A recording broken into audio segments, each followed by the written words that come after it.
step on. If you want to make it go faster, press this button, then you use that one. Then you go like that, and then it goes really fast.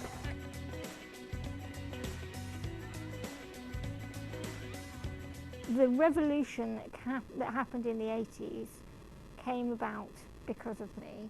When I was about 18 months old, my parents were told that I had spinal muscular atrophy, and the phrase that the consultant used was, "She's going to need wheels." And my parents went looking for the wheels that they imagined ought to exist. They didn't. So they created some. Looking back on it, I can see that I had all the normal experiences that a toddler has. I ran away from home. The front door was open. I was being a dog. So, being a dog, I ran out of the front door. Lots of people kept stopping us and saying, "I know someone who needs one of those. Where can I get one?" So in the 80s, we made a power chair called the Turbo, which was sold internationally. David is 3.5, he's 4 in October, he's got spinal muscular atrophy. The disability is physical, so he can't sit, stand or walk, and he has difficulty doing most everyday tasks by himself. Just as you or I would need to move around and go up or down, it's just as important for him to as well, and we don't really want to limit him. So when he's got the opportunity of being independent, we want to give him every opportunity to be able to do that. It's freedom he otherwise wouldn't have. That's what how I'd summarise it. What would you like to show me? As a general rule, no wheelchair service would offer a power chair before the age of 5. Most development in a child under the age of 5 happens when they're mobile. They learn that the radiator is hot, and they learn it by touching the radiator and getting a nasty fright.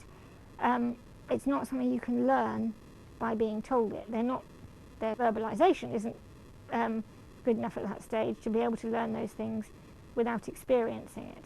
And so for a disabled child who can't do those things, they miss other milestones that come from being able to explore the world.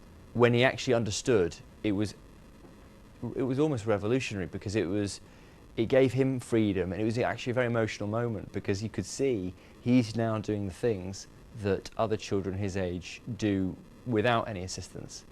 And he loved it. He had a massive smile on his face, and it was clearly beneficial. There's no question about it. So terrific. How did I feel? I was amazed that somebody that young could be in control of a machine.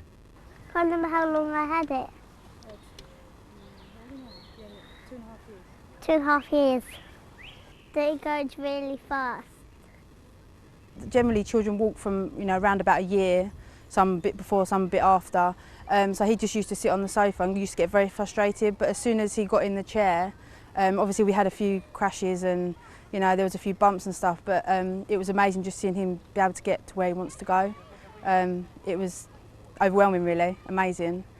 Charlie's was 19,800, a lot of money, but worth every penny. No, they're not cheap.